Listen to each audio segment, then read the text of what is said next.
welcome to LOA Today. Walt Thiessen and life coach Wendy Dillard here. Today is Wednesday, January the 24th, 2018 at 4 p.m. Eastern Time, your second daily dose of happy for the day. And Wendy, I'm very pleased to report that the weather has warmed up a bit, although it did get a little colder today, but the rain is gone. I actually got a walk in today, so I'm feeling good. And on top of that, good things are happening with the book project, so I'm feeling even more good. Yay! It's something. I mean, I don't know what the exact count is. I think we're up to like 43 or 44 authors so far, so we're really close to filling all the spots. And I'll be glad when that's done, because now I can start focusing on all the wonderful stories that have been coming in. And these stories, I got to tell you, I mean, yours was great, and there are others that come in that are really, really good. This is going to be one heck of a book by the time we're done. People are going to want to read this book, and I can't be more thrilled about that. It's just, I'm just excited. That's so great. That is so awesome. Yeah. I mean, because we know that the purpose of the stories are to inspire, and, you know, you can't ever have enough inspiration, so I really look forward to it, so I can be inspired by other people's thoughts. I mean, this is actually one project. I've edited a lot of stuff over the years. This is one editing project where I'm really looking forward to the editing, because it's normally not a whole lot of fun to edit. You know, you're doing like typo corrections and rearranging sentences and stuff like that. This is going to be great. I can hardly wait for this one. Oh, that's so cool. Yeah. So cool. I mean, there's nothing more fun than to work on something that you really enjoy. Yeah. You know, and if you're inspired along the way, all the better. Exactly. And I love the fact that we're focusing on stories. I mean, we could have made it like a book of chapters on various topics related to, you know, applying the law of attraction and so forth, but that just seemed to me to be like, you know, what every other law of attraction book out there is like. You know, here's how to do the law of attraction. Here's what I learned. Here's my special tips. Here are 7 tips on how to apply. You know, it's like they're all over the place. But you don't hear a whole lot about manifestation stories, you know? Yeah, I totally agree with you. I think that this book idea, at least from my corner of the world, is unique, because I don't think I've ever heard of anybody just writing a book on inspiring, you know, tales of how law of attraction manifested in their life. Well, I know Rhonda Byrne did put one out. I can't remember what it's called, but it was based on the letters that she received after she published The Secret. And, of course, she got a ton of mail out of that. And out of that mail, she pieced together a book of manifestation stories. So I know that one exists. But you're right, there aren't a whole lot of them out there. So we're kind of entering a zone that is relatively untread. That's cool. Well, people have asked me many times, you know, like, Wendy, you've got so much knowledge of the law of attraction. You know, are you going to write a book? And I have to tell you, I haven't like sat down to say, okay, I'm going to write this now. But I've like jotted ideas down multiple times, and every time I have, I thought to myself, this just feels like a retread, you know, like just more how-to information. Yeah, exactly. And I personally am a believer that we don't need any more how-to information just in a generic kind of way. What's much more relevant to me is to be inspired so that you get curious and you want to know how to apply it. Because to me, it's the application that makes the difference. It's not the knowledge. If you need the knowledge will come. As a matter of fact, law of attraction will bring it to That's true. But we just don't need another glut of information. Oh, there's so much of it out there, too. Oh, I mean... So to me, between our show and between this book, I think we're really in line with really providing something that's quite valuable. Oh, yeah. This is definitely groundbreaking stuff. This idea that we're kind of pioneering that law of attraction should be fun, that learning to be a deliberate creator should be fun. I mean, you don't get that too often. You get people saying it occasionally, but you don't get it as like a regular menu, you know? So, yeah, I'm really psyched about it. And clearly, our listeners like what's happening in terms of the podcast, because they're listening in droves to numbers of episodes per listener per month. So we know that part is working, and I just see the book being like an extension of that in a big way. So, yeah, it's going to be great. It's going to be fun. And awesome. Now, I also have to tell you that with the number of co-authors being down to like 6 or 7 spots left, I don't remember what the exact number is, I'm really hopeful this thing's going to fill up like in the next day or two. Now, unfortunately, I haven't been able to do any promotion of it in the last 4 days or so. Well, that's not true. I did some on Sunday. But even so, people are still signing up for it. The referral effect, if you want to call it that, or one person telling their friend about it and so forth. That effect is really kicking into gear, and it just kind of reinforces, the universe will deliver. But sometimes I feel like I need to give the universe a help, so I got to do some more recruiting.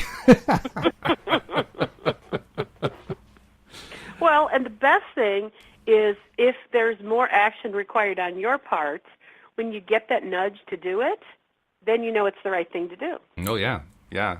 And when you follow the nudge to do something because you're being led to do it by the universe, you usually get really good results. Or you get results that gives you new information so you can take a new action. And I find it's always better to follow a nudge than to be a nudge, so I like that philosophy a lot. I love that. Did you just make that up? I did. Funny. So anyway, we're going to be talking today about something that kind of captures my attention because I see it a lot. I think you probably see it a lot too as a coach and just, in business life and so forth. How it's almost like people think that the law of attraction only applies when they're thinking about it. And if they're not consciously thinking about the law of attraction, it doesn't seem to be a situation where anything works. So it raises the question, can you hide from the law of attraction? That's our title for today. And it's kind of I'm not sure. What do? Do you hide behind a bush? I'm not sure how you hide from the law of attraction, but it's an interesting question. I mean, what do you think? Well, honestly, I don't think you can hide from it. But what I do think is that people cannot know about it. That's true. They cannot recognize it or understand how it operates. Yeah. But thank goodness the law of attraction operates whether we know about it or not. Thank goodness we don't have to pull a lever to get it activated. Just like, could you imagine if every morning you had to pull a lever or do something specific to remind your body to breathe? Yeah, that's right. And halfway through the day you're coughing and gagging because you can barely get any air and go, oh no, I forgot to pull the lever this morning to make certain that I breathe today. It sounds like what they used to call a dumb blonde joke. I mean, it's crazy that you would forget how to breathe. Said, that was a completely erroneous, silly thing. Yeah. But it's pretty, I think it's pretty accurate in terms of law of attraction. It's just like, we do understand gravity, or we do at least acknowledge the sun comes up every day. I know some people say, no, it doesn't come up because of gravitational things and which direction we move. But whatever, bottom line, we see the sun come into our view every day, unless you live in Alaska. But we take that for granted. And we don't question, is the sun going to come up? We don't question, is the moon going to show up? We don't question, will grass grow? We don't question, will trees grow?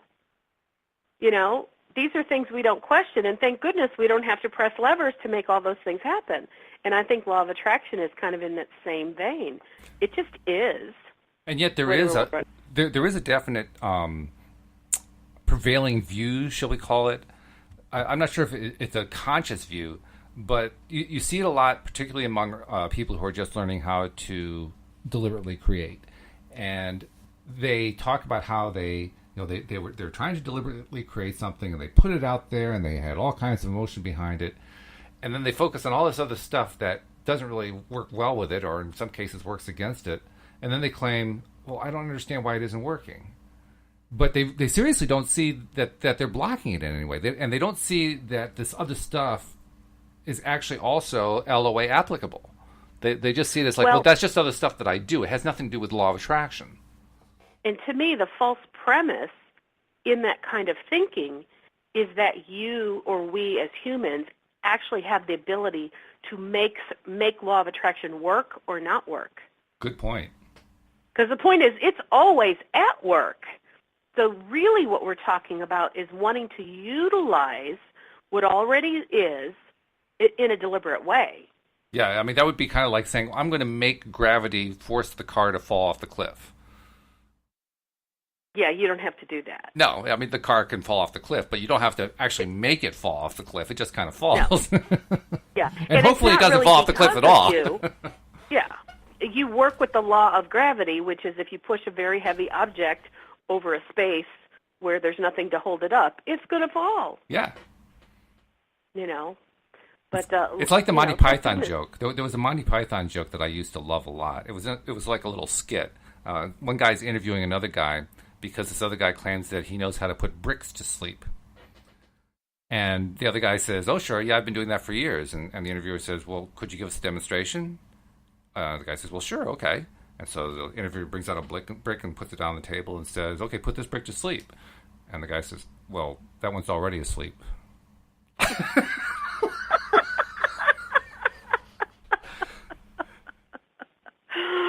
Oh, that's a really bad joke. That's Monty Python. It is. And then the guy being interviewed picks up the brick, throws it in the air, and he's waving his fingers at it right down to the table and says, "See, fast asleep."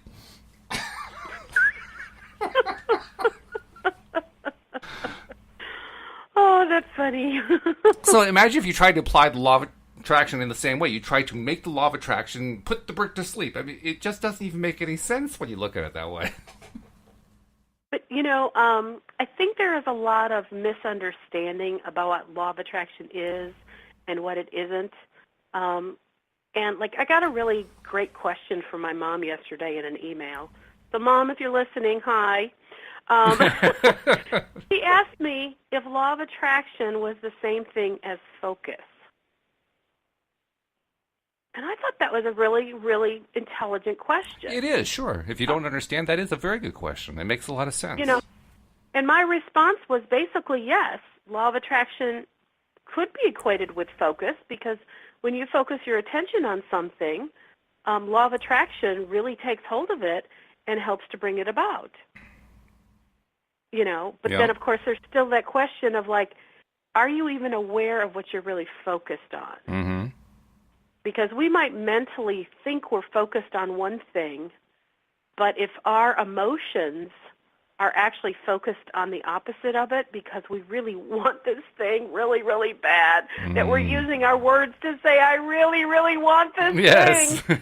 Well, law of attraction is hearing all the pain and suffering and desperation in my voice, and it's being felt. It's not being heard. It's being felt. And so what I'm really broadcasting is, the pain of not having this thing.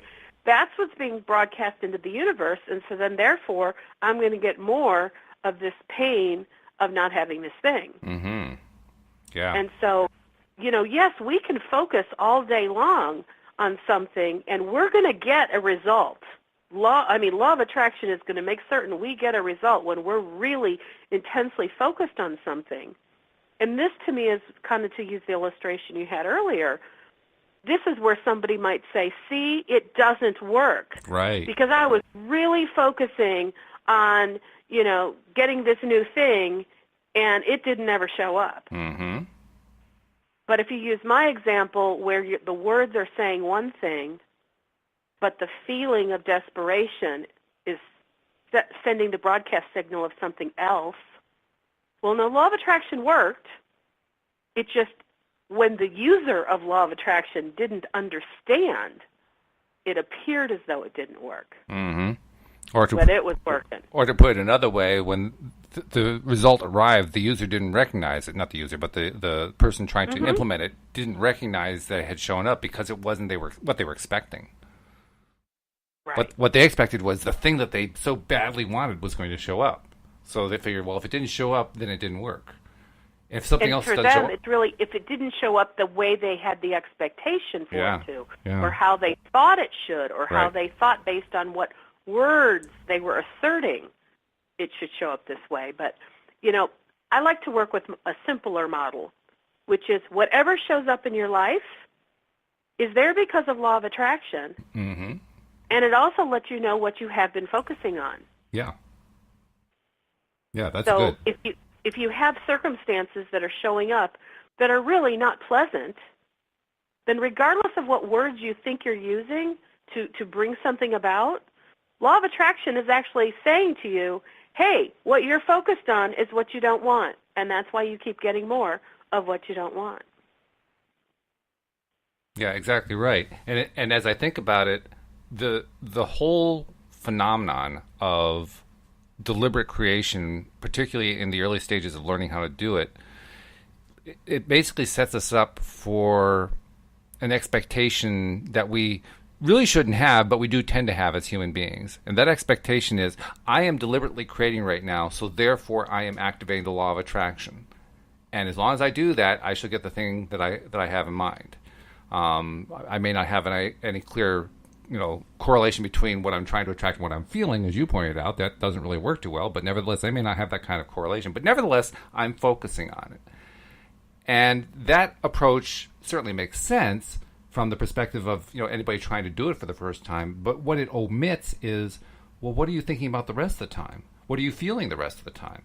What have you been thinking about for the rest of the week? And how does all that impinge on what it is that you're trying to attract right now? And what is it that you're thinking about for the next 3 days? And how does that affect what you're thinking about right now? We think of it like it's an isolated event, all by itself, and nothing else touches it. But that's not the way it is. I mean, it's the entire thought process that puts the whole picture together. Law of attraction is responding to our vibration or what we're feeling 24/7. Yeah. 24/7. Everything that shows up in our world is because law of attraction has brought it to us, because it matched something within us. And it's the variations about how it can show up and how it can apply that can be confusing. That's why I agree with you. It's good to look for manifestations. I like the book that Cindy shared with me, the Pam Grout book, E Squared, where the first test, the first little experiment that she had the reader do was to ask the universe to send you something to prove that it's paying attention and that the law of attraction exists, but you're not allowed to specify what it is the universe is going to send to you. The universe has to specify it. And that kind of approaches what you're talking about, where you're just waiting to see what it is rather than trying to say in advance, it's going to be this. Mm-hmm. Well, I don't know if you've heard Abraham say this or tell this story, but I've heard them say it probably at least 10 to 15 times, where back in the early days when Esther was actually doing private consultations with people, a woman was asking for some specific things, and she was just really having a hard time understanding how the law of attraction was working. Mm-hmm. And so Abraham wanted to give a very solid, example, kind of a solid test, and said, well, let's just think about, blue glass. And the woman's like, I don't want to think about blue glass. Well, Abraham kind of went on a little diatribe, for about 60 seconds or so, and, just talked about blue glass and how blue glass can, be made up into many things. It could be a mobile. It could be a beautiful vase. It could be, dinnerware. And anyway, they went on and told more stories about blue glass, and this woman was like, I don't want to hear about that. And so then Abraham switched to another subject and said, well, let's think about butterflies. And the woman's like, I don't want to think about butterflies. But Abraham went ahead and talked about butterflies and how beautiful they are, and they come in so many colors, et cetera, et cetera. And again, did this lovely little thing on butterflies. Again, woman's not having it. So then they said, well, let's just think about feathers. Feathers? Are you kidding? I don't want to talk about feathers. Feathers can come in small little things. You could see a feather outside that a bird leaves behind, or you have down feathers in your pillows. Feathers are just beautiful and light and fluffy, et cetera, et cetera. Well, the woman is, just really, I'm tired of this, and the call ends. And Jerry and Esther, they headed out to go eat or something.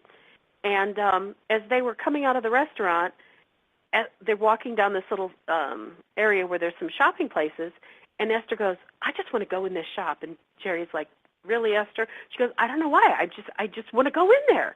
So they head on into, the store, and she goes all the way to the back wall.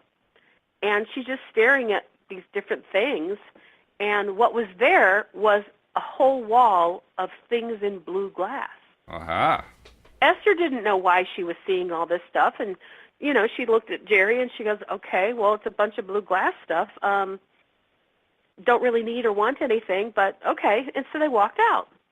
Well, then they start heading out toward the beach, and they're walking, and toes in the sand kind of thing. And this is the way Abraham explained it. There was a flurry of butterflies so thick that Esther and Jerry had to physically close their mouths oh, dear. So as not to swallow them. There were that many butterflies flying all around them. And they just look at each other like, holy cow. Of course, they can't talk right now or they're going to swallow butterflies. Right. But, I can only imagine what you would think if there were such a number of butterflies that you had to close your mouth to not swallow them. And again, Esther and Jerry have no idea why this has happened, but they noticed it. Yep. And then they keep walking on the beach, and now the butterflies have kind of, flown off. And this little boy appears as though he's running towards Esther. And Esther, noticed it. It's like, oh, isn't this cute? This little boy's running toward me. And he hands her a feather. Just hands her a feather. And in the moment, she's just receiving it like, isn't this so sweet? This little boy wanted to bestow this feather upon me. And it wasn't until that third incident where there was a feather that she recalled the conversation that she had just had with this lady where Right. Abraham had talked about blue glass, butterflies, and feathers. Yep. And the point that Abraham was attempting to make with the lady, the client on the phone, that the client on the phone would have nothing of, is that when you think about something that you have no investment in, it doesn't matter to you. You don't care about blue glass, butterflies, or feathers. They're just objects that were used purposely for the testing process. Right. Because the woman didn't understand how and why law of attraction worked. And Abraham wanted to give her a demonstration of it.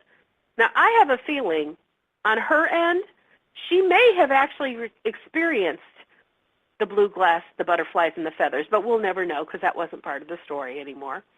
But the fact that it came into Esther's world so quickly, within less than a couple hours, law of attraction brought all of those things into her awareness, literally with nothing more than about 60 seconds of Abraham talking about it. Mm-hmm. And it was enough for Esther, while she was receiving Abraham, to also be focusing on that. Yep. And then she focused on it, and then she went on to something else. She focused on butterflies, went on to something else. Focused on feathers, went on to something else, and they went out to lunch. Which is very cool. And by the way, I think there's another piece to that. I don't know this. I'm speculating. But the woman who was getting this reading was very resistant, extremely resistant. She just, like you said, she wasn't having none of it. And my guess, now I have no way to prove this, of course, but my guess is that she did have manifestations of blue glass and of butterflies and of feathers, but she didn't notice them. Probably not. She didn't notice them because she was in a frame of mind that says, I don't want to have anything to do with them. So they were there, but she didn't see them. Now, if she absolutely was completely resistant, I honestly don't know. This is, I don't know. Would they not have even come into her arena? I don't know. Possible. Or like you're suggesting, they did show up, but she couldn't recognize them or acknowledge them. I just have this feeling, and I've had it for a while, that anything that we're asking for, I mean, Abraham's talked about this a lot. Anything that we're asking for, it's always right. It's like right outside the door practically. It's in the vortex. And it just continues to be there until we let it in. Well, if it's right outside the door, that to me says it's probably within my visual range at some point during my day or during my week, and I'm just not seeing it. I'm just not allowing myself to see it because I haven't let it pass the resistance so far. And once I open the resistance, then it's still there. I mean, I could be wrong, but I have a feeling that's the way it works very much of the time. Mm-hmm. But the key point is, where did you place your focus? And I don't know. If this woman was so resistant, she may not even been listening to Abraham while they talked about blue glass, butterflies, and feathers. Mm. But we do know that Esther was in a space of non-resistance. Yes. She was focused on it because she was the one speaking those words. And because that was in her broadcasting vibration, or her vibrational broadcast, I said it backwards, it was easy for those things to come to her. Now, between you and me, when I say easy, I don't know how easy it would be for me to manifest a flurry of butterflies, or for a little boy to find a feather and hand it to me specifically. But that's the joy that I have in knowing law of attraction is this universal mechanism that is connected to all things and can orchestrate anything on our behalf, which I'm so glad it's not my job. But to me, it's kind of like Esther couldn't hide from the law of attraction. she may have not recognized right away what the wall of blue glass was all about or what the butterflies were all about, but when the feather came, because, and you know, I can imagine, because those three things are so bizarre, you know, so not part of your normal life. I mean, maybe the blue glass, that would be easy to overlook because, you know, if she's a shopper and she loves to go into stores, she looked about, didn't find anything she wanted, and she left. I could see how that might have passed by her radar. But having butterflies that want to fly in my mouth, I think I'd notice that. That would You probably would. Yes.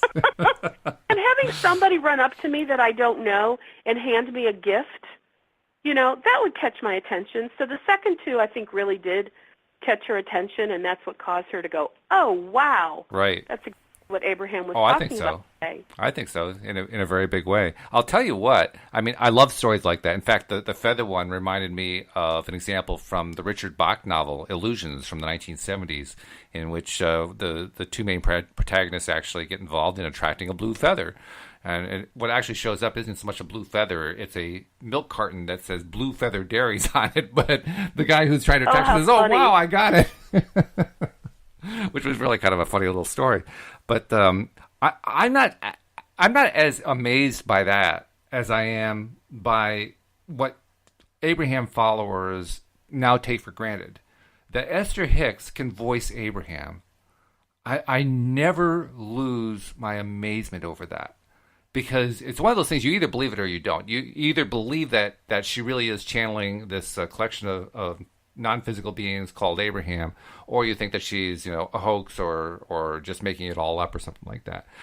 Personally, I believe that it's true. If you do believe that it's true, how can you not be amazed by her ability to channel it so clearly and to channel messages that are coming to her in blocks of thought, which she can instantly translate into English just in a direct flow? That to me is just mind-bendingly impressive. Butterflies, by comparison, are meager. I would have to agree with you. It is pretty darn phenomenal. It is phenomenal. And I know there are a lot of people who don't believe in it, but you know, you don't have to believe in it in order to appreciate the messages. The messages are still great. I just like that other aspect of it. I just think it's amazing. But well, and I have no intention of minimizing or taking anything away from what you just said in terms of the gift that, you know, Esther is able to present. You know, because that it's not a natural ability. It probably is now, but it wasn't natural at first. She worked at it, and it's something that got developed. But you know, just if you think of like Robin Williams, I know you've talked about him as a comic. Yep. I mean, his comedy was so spontaneous, and it just rolled off the tip of his tongue, and he could entertain people for hours and hours on end, where none of it was rehearsed, none of it was scripted. It's just what comes out of him. And to me, that's the same type of natural gifting that I kind of think of with Esther. Mm-hmm. You know, and that's why I say I'm not trying to take away from her, but I think different people have shown up in this human realm, you know, with really incredible gifts. And, you know, it's kind of like one person has one gift and one person has another. And, you know, this just happens to be Esther's. Yeah, and truthfully, Robin actually did have little routines. I mean, he would memorize certain things that he would include, you know, whenever especially when he wanted to do one of his stream of consciousness things, and you could see elements of it that would show up in other performances that he did. But then he'd also have situations like he had when he was on Inside the Actors Studio, where he sees a woman in the audience with a Donna Karan scarf, and he asks to borrow the scarf, and he does all this instant riffing with the scarf. There was no way he could prep that one. I mean, he didn't have a whole. I have a whole closet full of Donna Karan scarves so I can practice just in case I run into an audience where there's a woman with a Donna Karan scarf in the audience. No, that's not what he did. It was that would be a complete waste of time. So clearly, he did have his times where he was just going with the flow, and in those times, I mean, you could just tell it was just whatever was coming to his mind. He was going with, and he was trusting it, and he probably didn't even know where he was going with it half the time when he started. That's the thing that amazes me. But there's the key point that you just said. He just trusted it. Exactly. He just trusted it. And I doubt in the beginning, I'm sure once upon a time when he was a little one, he got a laugh, and then that was fun for him, and so then he got another laugh, and that was fun for him. Yep. And then it started to be more and more, and then he started to trust, hey, when the laughter comes, just keep going with it. In the same way, when anybody receives a message, it comes in a similar way.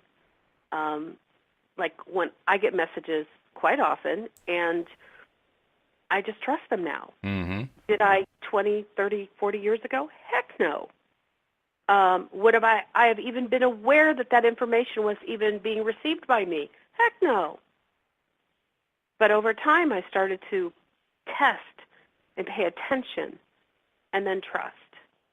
And really my story about blue glass butterflies and feathers, other than the fact it's a fun story, is to show that we can test for ourselves to see how we can be deliberate in our creation, where we can work with the law of attraction so that we can see for ourselves we can be deliberate creators. Mm-hmm. And, if somebody's been overweight for an excessive number of years, then setting up a test to lose 10 pounds, I would go, not a good test. No.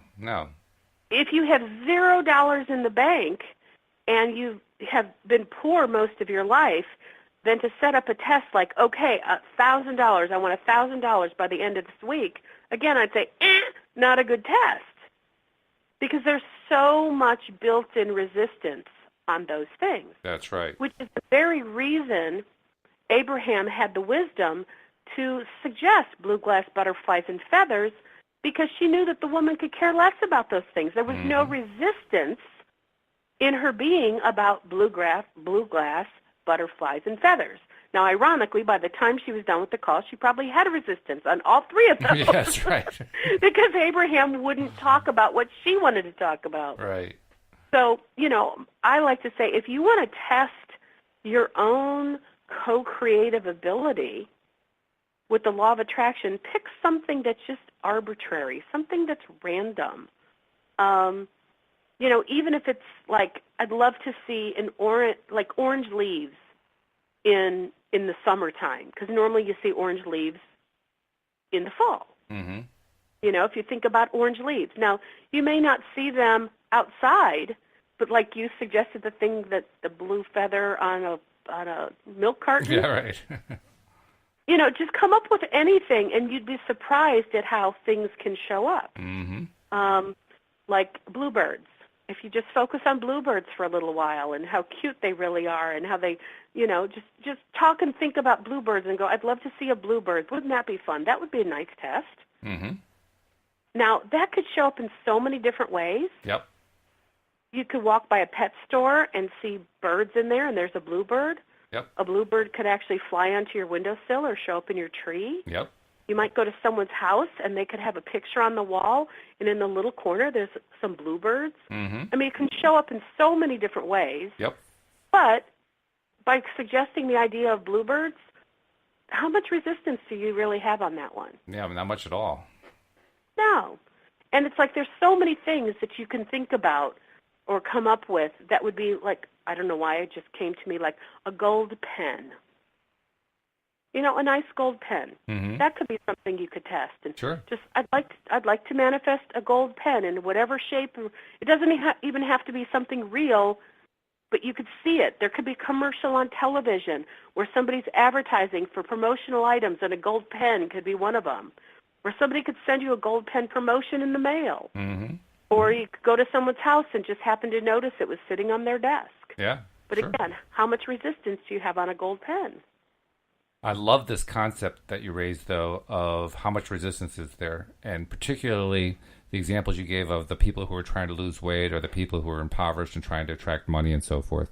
Because critics of law of attraction and law of attraction teachers, these critics say, well, you have all these people who are trying to attract this stuff and they fail. And in fact, there was even a study done by a professor at, I'm going to say it was NYU. It was one of the universities in New York City. And this was a professor who ended up writing an article critical of positive psychology as a result of the study. Because in this study, it was a study helping, or not helping, but studying whether or not women could lose weight using positive thinking. And the conclusion of the author was that they couldn't, and the reason that they couldn't was because they created an unrealistic vision in their minds and were disappointed by it, and therefore what they were doing was actually working against themselves. And I'm thinking to myself, well, it's an interesting way to reject positive psychology, because that's what the professor was really doing, in part because it's flawed, but it's also kind of an inverted way of proving what you just said, that the resistance level determines the actual result. The study people didn't realize what they were actually proving, but they actually really did prove it. They proved just exactly what you said, that if your study subjects have built-in resistance, they're not going to be able to accomplish anything by just feeling positive. It's not going to happen. And it's nothing wrong with positive psychology. It's a flaw. It's a methodological flaw in the study. Well, when it comes to weight loss, that's been on my mind since I was 1 digit old. Mm-hmm. I mean, probably 8, 9 years old, I started to become aware of weight. And so it's definitely been something that I have had as a, quote, issue in my life as long as I can remember. But the more masterful I became using law of attraction deliberately, the more frustrated I was because I didn't see movement in this area of my life. And I thought, it's not like law of attraction has just decided this is the one area that it's going to stay out of. We're going to pick on Wendy Dillard this week.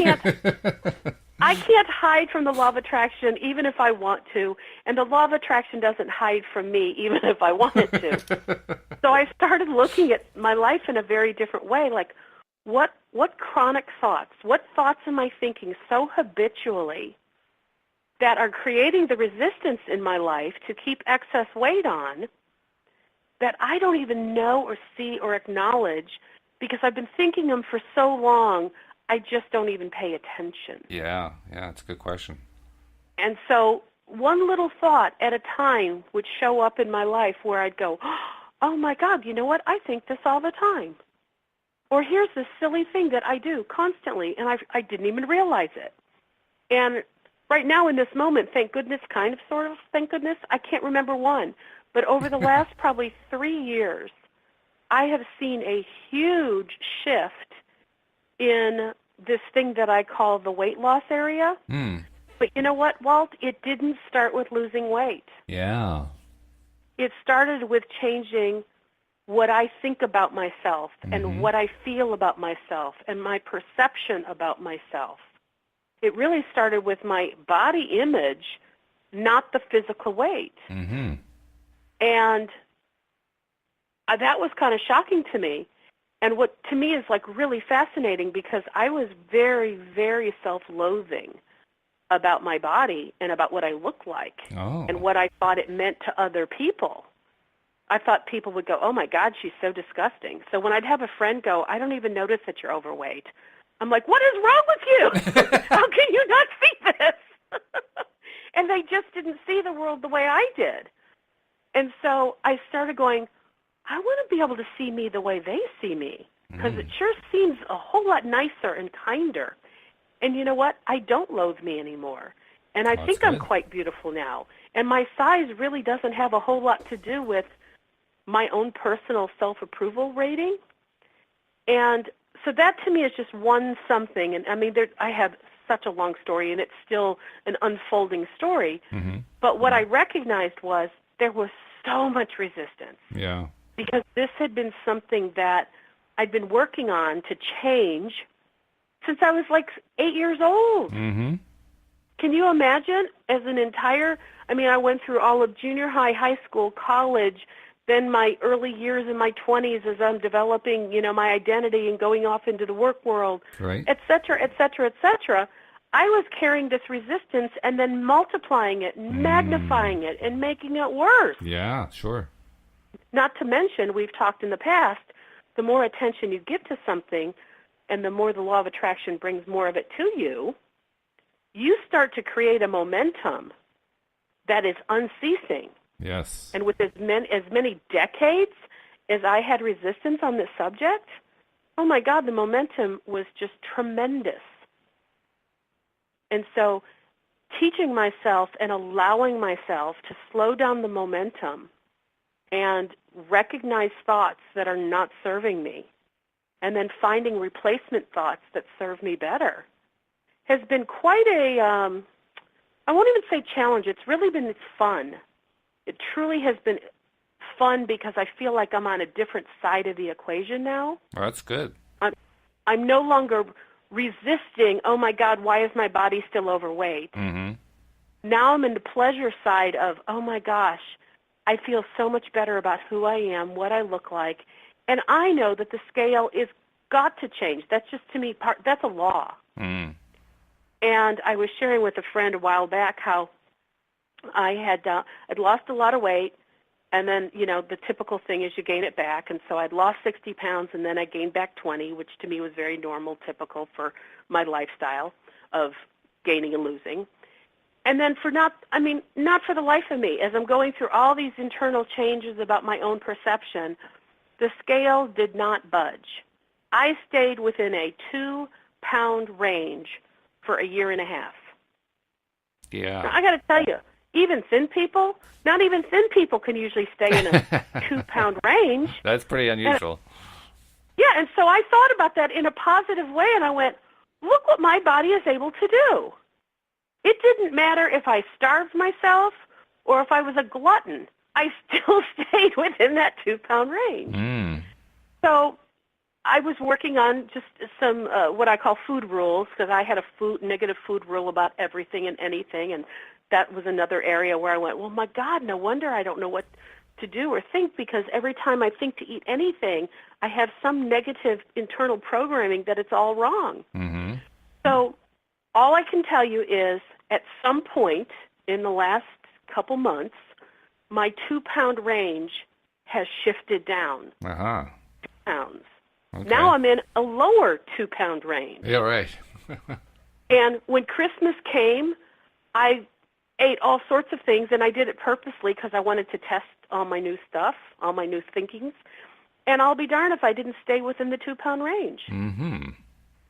So to me, it's not blue glass butterflies and feathers, and I don't even know specifically what I was focusing on, with the exception of what I eat has very little to do with what happens on the scale, because I'd been testing that left, right, and all over, and I went, and somehow the scale decided to change, and consistently for at least a couple months, I've been in this 2-pound lower range, which, like I said, I hadn't budged from over a year and a half.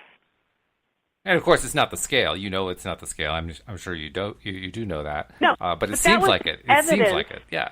Of change, and it's been fascinating. And this is one of the little things it's one of the things that I've been doing in my deliberate creation, is watching this whole thing about who I am, how I show up in the world, how I feel about me, change dramatically. I imagine you've also had to kind of change your language. The words that you use and the thoughts that you use and the feelings associated with them in order to make those kinds of changes. Oh, yeah.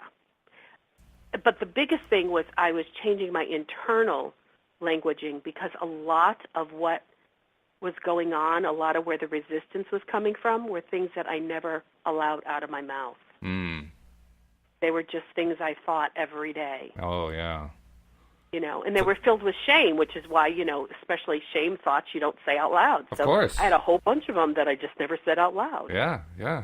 Well, and then when I got on the other side of it, I would share it with friends, and they're like, oh, I never thought you thought that about yourself, or I never thought you were thinking that. I'm like, oh, yeah, only for about 50 years, but, other than only that, 50 years. And we all laugh about it. But that's how I have really I came to understand law of attraction more from the negative side at first than the positive. That's unusual, too. I mean, most people don't approach it that way. Well, I came into law of attraction, or like what my understanding of law of attraction is today, I started learning without hearing the words law of attraction, but I was learning that we are responsible for everything we create. Mm. And so I was saying, I wonder what I did to create this. Mm. That was a common phrase for me. I wonder what I did to create this. And so it was mostly I was using it in the negative. Like if all of a sudden my electric bill skyrocketed 3 times higher than normal, I go, I wonder what I did to create this. Yeah, sure. And so what it did is it started to help me pay attention to my thoughts. And that was a huge thing for me. Because paying attention to your thoughts is how, as a deliberate creator, you can deliberately pivot or move your thoughts in the direction you want them to go. But if you don't know what you're thinking, you don't know what you're broadcasting. But you will know what you're getting as a result. True. Now let me ask you something, because this actually is part of a topic of conversation I've had with a number of the other co-hosts. The idea that when you continue to focus on, why is it happening and so forth, you're really slowing yourself down. And I've had to admit to them that, I do that a lot, because I am just so curious about all the intricate details. I mean, David could care less about the intricate details. He says it just works. That's all I care about. I don't think about it. I don't analyze it. I just know that step A, step B, I'm done. And it's completely different from the way I look at it, because I'm fascinated by the slightest detail of it. But as David and others have pointed out to me, that fascination actually tends to hold me back at times. I think they're right about that, but I'm curious to see what you think. Do you think that the attention to, how does this work, why is it happening, is holding you back at all? I think there's 2 sides of that coin. Okay. Well, no, actually, I'm going to take that back. There's only one side, and it's what emotional feeling are you broadcasting when you're being curious. And Okay. I believe for me, because I'm a huge learner, and because I'm a learner, I'm a curious gal. I want to understand how things work, I want to understand all the same things that you're talking about. Now, when I'm coming from a playful, child innocent curiosity, I believe that what I'm broadcasting is something that I'm going to get something of something to match it, which is all of a sudden an awareness with this sense of awe and wonder. To me, awe and wonder in a response to what I'm looking for equals the curiosity and excitement that I want to know and understand. It certainly is positive. No doubt about that. Yeah. But on the flip side, if something happens like, okay, my electric bill skyrocketed 3 times its normal rate, and I'm like, oh my God, what the hell is this about? Why did this happen? I want to understand what on earth happened. Is my heater broke, or am I having leaks, or what's going on?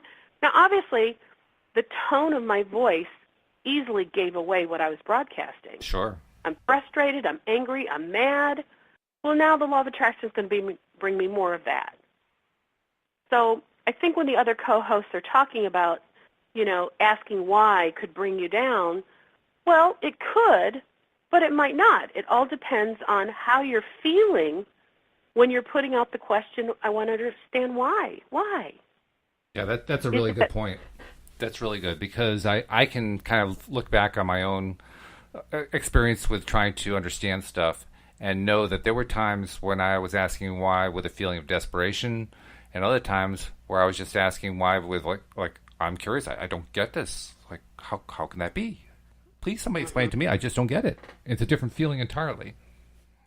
Well, and that leads me back to another email my mom was writing to me about yesterday, and she was really asking some awesome questions because I had sent her a response to something a while back, and she wanted to take some time to think about it.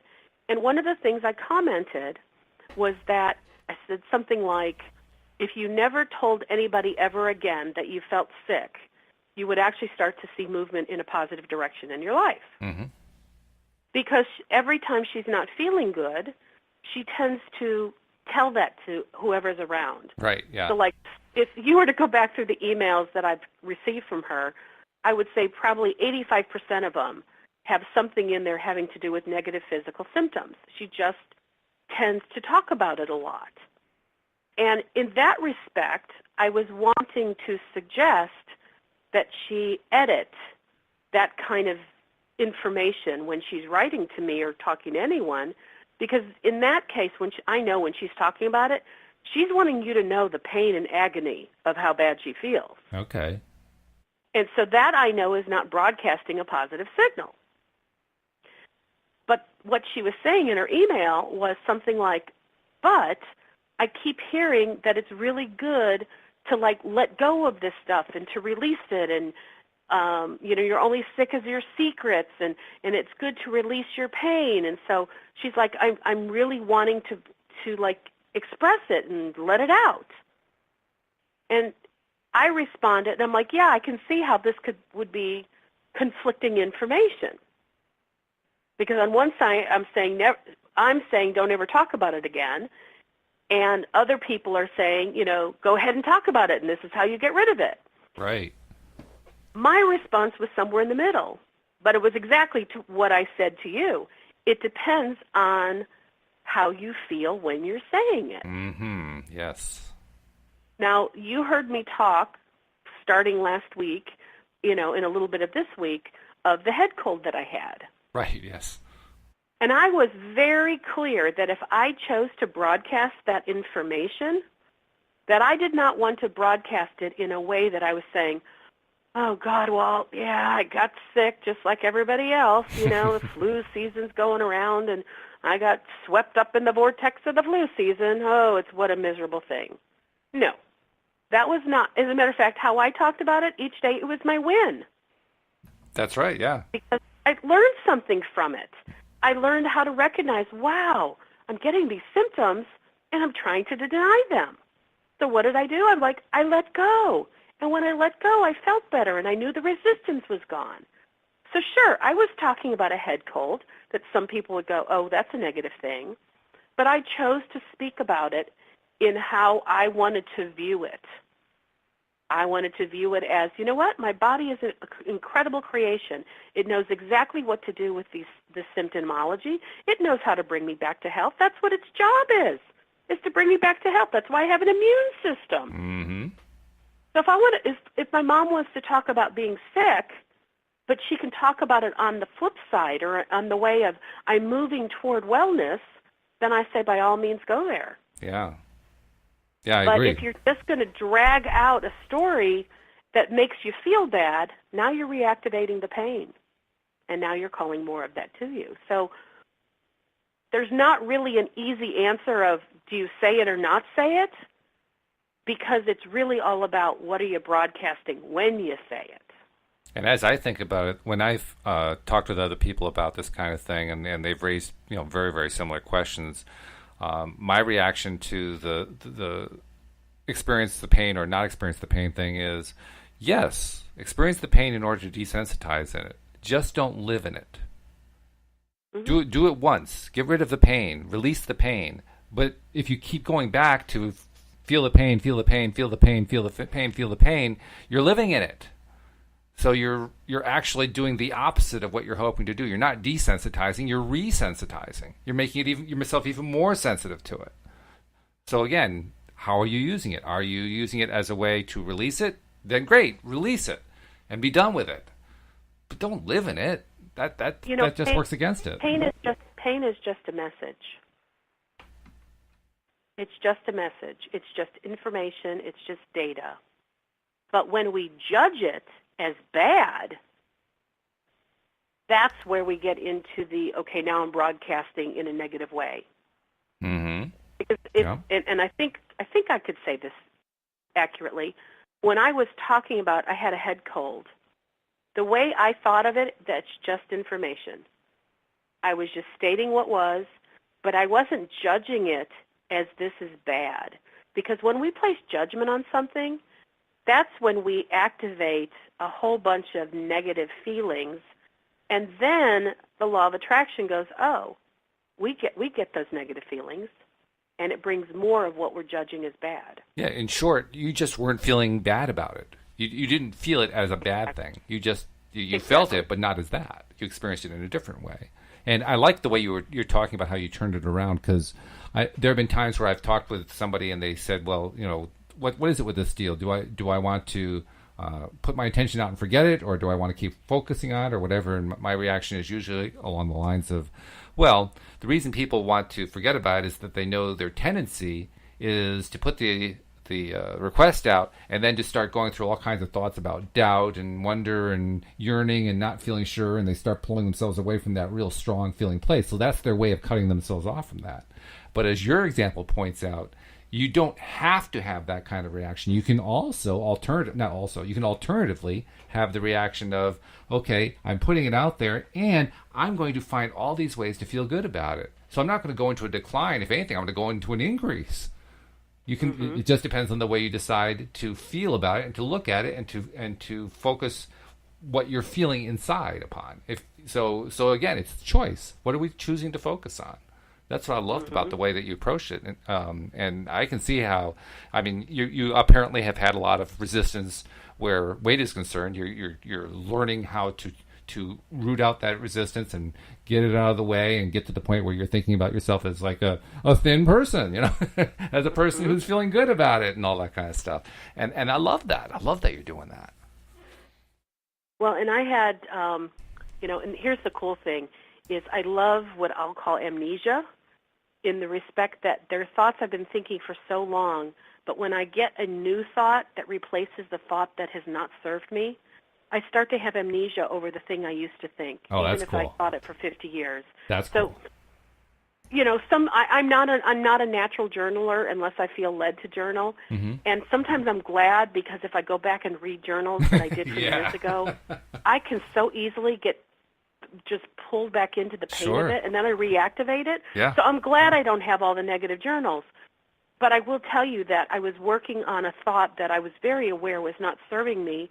And I really struggled to find, well, I know this thought doesn't serve me, but I don't know what thought will. And I just kept asking my inner being, help bring me into a place that I can finally receive what you're thinking about me. Because I know you don't think this bad thing, because the reason it feels bad is because you're not thinking it.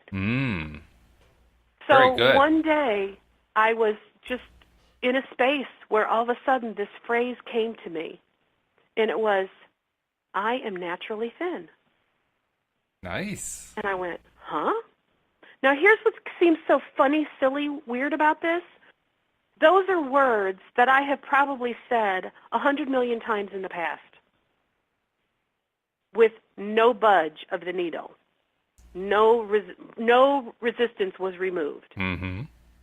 But that particular day, it came from inside of me in a way that I knew it to be true. That's good. It so blew out all thoughts that were contrary to it.